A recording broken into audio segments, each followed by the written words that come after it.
Hi everybody, welcome back to my channel. Right now I am actually in Seattle, Washington, my last trip as a Philadelphia-based flight attendant. I am feeling a little bit nostalgic but also excited for the future and to see what Dallas holds for me. But anyway, with that said, I thought today would be a good opportunity to film a flight attendant specific Q&A, and then also I wanted to let you know that I am filming a full vlog from this trip. However, that vlog is going to be part of a secret project that I am working on, and you all will know more about that secret project by the end of this year. I know that's a long time away, but it is a very big project that I am just continuously working on throughout this year, so you guys will just have to stay tuned to find out more about that. But without further ado, let's get into today's Q&A. So one of the most common questions that I get is, how do you become a flight attendant? And then along with that, how did I know this was the best career choice for me? When I applied, this was like 9 years ago, so it was definitely a while ago. A lot of things may have changed and it definitely differs per airline. However, I would say that across the board, the typical application process is you will go to the airline's website, you will look for their job openings, and you will usually apply online for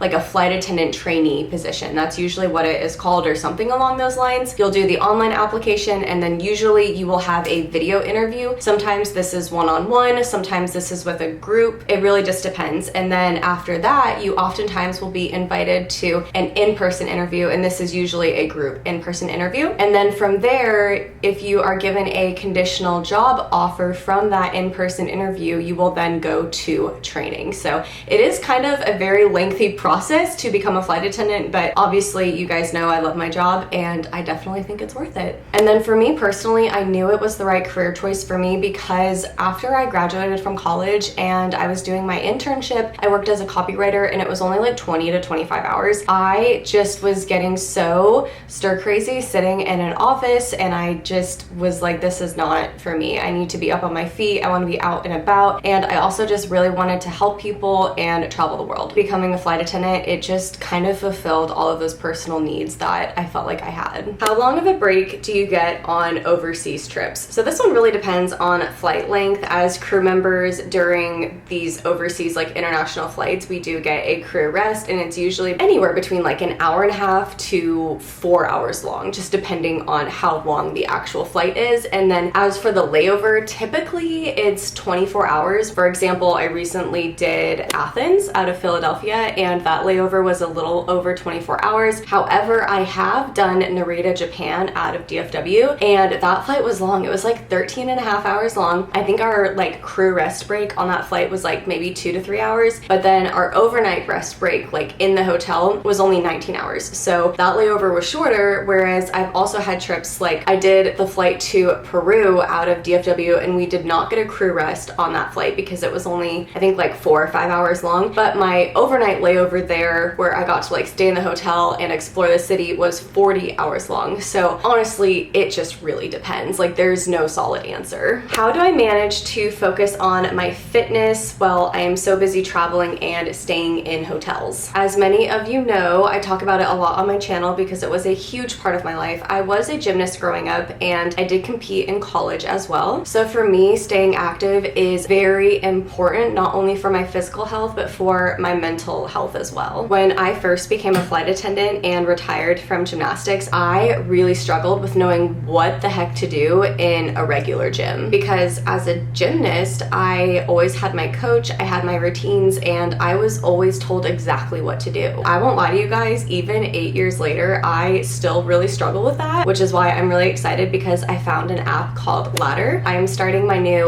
workout program with my virtual coach. Ladder is a strength training app that gives you a plan every single day. It's exactly what I need, whether I am at home or traveling. I was able to fill out a quiz so Ladder could pair me with a coach that fits my fitness goals and needs. They really take the guesswork out of your workouts by creating a structured plan from your expert coach. Since I do use hotel gyms quite often, a lot of times they don't have a lot of equipment. However, with Ladder, I was able to select a dumbbells only training program that also includes Pilates, which is amazing because it creates very accessible workouts for me with minimal equipment while I'm on the road. One thing that I learned not only as a gymnast but as an active adult now is that training with a plan versus doing just random workouts you find online makes a huge difference. It costs less than $1 a day. I will have a QR code on the screen screen, you can scan to get up to $10 off your first month of Ladder. You can also click the link in my video description box below. Ladder is also offering a 7-day free trial, and they do not collect your credit card information during this trial, so you really have nothing to lose. A big shout out and thank you to Ladder for sponsoring this portion of today's video. I thought this next question was interesting because I don't think I've ever talked about it on my channel, and it's what happens if I get sick on a flight attendant layover and can't fly. So this has personally, thank goodness, never happened to me. I've never gotten so severely ill on a trip where I felt like I couldn't fly the next day, and what you would do is you would just call out sick, the same as you would if you were at home. You would call crew scheduling and you would just say, hey, I'm like really sorry, but I am currently here, wherever that is, and I just do not feel okay to fly. And what they would do is they would either deadhead you home the next day, depending on how you're feeling, or they would keep you at that hotel, at that destination that you're at, until you feel okay to fly again, and then they would deadhead you home. And then what crew scheduling does is once you call them to let them know that you are sick, is they will find a reserve flight attendant that they can deadhead or get to your location to pick up the rest of the trip for you. Have I ever gotten a random drug test after a trip? Yes. So that is definitely something that you need to know if you are thinking of becoming a flight attendant, is we are subject to random drug testing. If I get denied to being a flight attendant, should you reapply? Yes, absolutely. So becoming a flight attendant, it's pretty competitive. Like there are hundreds of thousands of applications, and typically the airlines will only select maybe like 2,000 to 5,000 of those applications to actually go all the way through training. So I would say yes, definitely reapply. For example, I applied to 12 different airlines and I was only given job offers by 2. If I would have just been super discouraged after being turned down by those 10 other airlines, I wouldn't have the job that I do now. Sometimes I think rejection is redirection. You just weren't meant to go to that one place, but it's okay. You can go somewhere else, or maybe it just wasn't your time for that specific airline. So I say if it like truly is your dream, yes, keep reapplying. What is the longest flight I have ever worked? The longest flight I've ever worked is definitely DFW to Narita, Japan. And I believe, like I had said earlier, that flight was like 13 and a half hours long. Is seniority used within your base to determine schedules? Yes, everything as a flight attendant is seniority based, especially when you are getting your schedules, when you're bidding for trips, when you're requesting days off. All of that is initially seniority based. So basically, the more years and the more amount of time that you put into the job, the more perks and the higher pay you receive. Have I ever thought of becoming a pilot? Nope, absolutely not. To be 100% honest with you guys, I have zero desire to ever become a pilot. I personally don't even like to drive a car, so I cannot even imagine myself flying an airplane. I have so much respect for our pilots. I think what they do is amazing, but it just couldn't be me. I love being a flight attendant, and I don't have any desire to ever be a pilot. Do Tiffany and I have similar seniority? So if you didn't know, Tiffany is my best friend. She is a Dallas-Fort Worth based flight attendant, and soon we're gonna be able to fly together again, which is super exciting. But actually, I am a little bit senior to Tiffany. I think I have about like 1.5 years seniority to her. But yeah, we are both really excited for me to be based back in DFW again so we can work some trips together, and yeah, it's gonna be fun. What should you look for when choosing a flight attendant base? Definitely look at the type of trips that they have, see if that's like what you would want to fly. Also, definitely consider, like, would you want to live in that city? Like, is that somewhere that you would be happy moving to? Do you have family there? All of that kind of stuff. Speaking of moving bases, what will I miss the most about being Philly-based? I will definitely miss all of the European layovers that I was able to get. I'm hoping that I'll be able to get more in Dallas. I never really tried to get them when I was DFW based. I would get them every once in a while, but becoming Philly-based, those trips are a lot more accessible to pick up from like our trade systems, and so I'll definitely miss that a lot, but I am excited for the variety of flying that I will get in DFW, and I'm very excited for the Hawaii routes to be able to do those again. Did I ever consider transferring to LA or Phoenix? Honestly,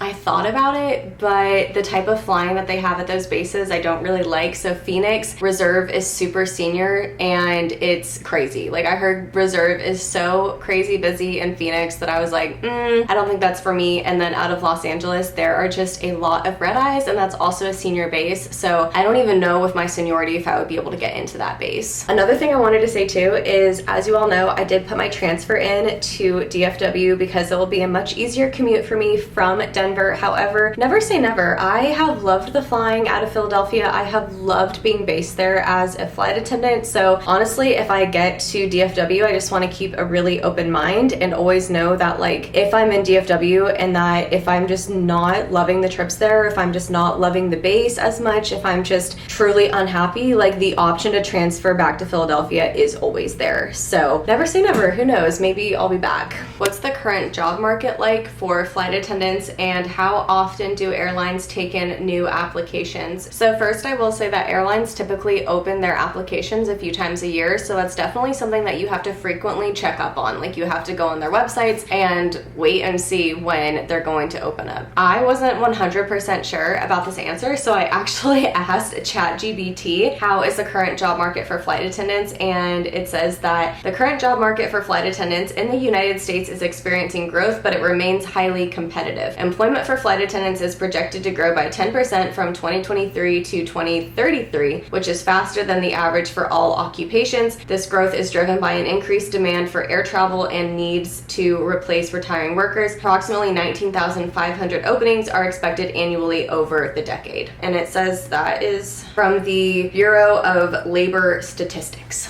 Do I prefer working trips that are in the morning, afternoon, or evening? Oh, that's a good question. Okay, commuting wise, definitely the evening, because then I can like wake up, spend time at home, get on a plane and go to work. But if I'm not having to commute to work, then I'm gonna say afternoon, because I can wake up, work out, get ready for work, and then go. Whereas if it's in the evening, a lot of times if I have like an entire full day before I have to go to work, then I'm tired by the time that I need to work. And then I don't always like morning trips, because I very much prefer to be able to like do my own thing for a few hours and then go to work, as opposed to waking up and immediately having to get ready to head out the door to go to work. But that's just my personal preference. What cabin do I prefer to work, main or first class? I personally prefer to work in main cabin. Have you ever worked on a flight that Eric has been a passenger on? Yes, I have. He joined me on my Maui layover once, and he was a passenger. He was actually sitting in my emergency exit row, so I had to give him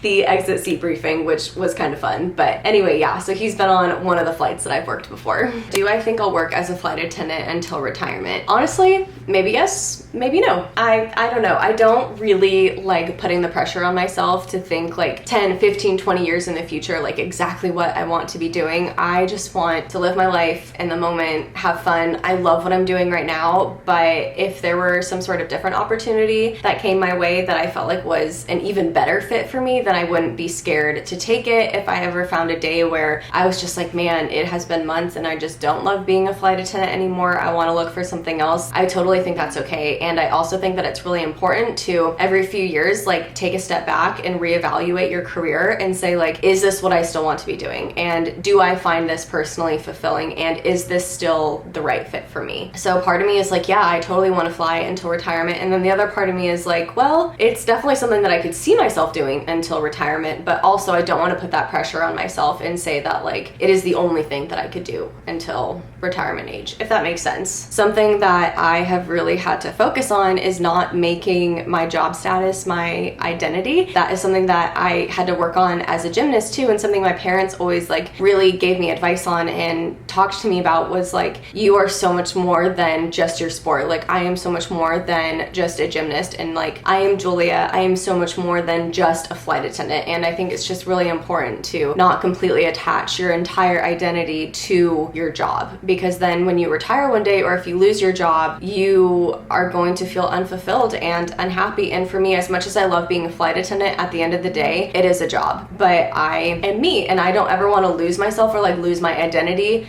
to a career. Not everyone might agree with me, but I personally think that's a really healthy mentality to have. I mean, you guys, I have a YouTube channel about my life and being a flight attendant and how much I love my job, which is true. I do love my job, but it is not the entirety of my life. So with that said, if you guys have any other flight attendant specific questions, or honestly really any other questions at all, feel free to put them in the comment section below and I'll do my best to answer. I hope that you all are having a fantastic day. Thank you so much for watching. If you like this video, please give me a big thumbs up. up. And if you're new here, don't forget to subscribe because I'd love to see you again in future videos. Thank you again so much for being here, and I'll see you next time.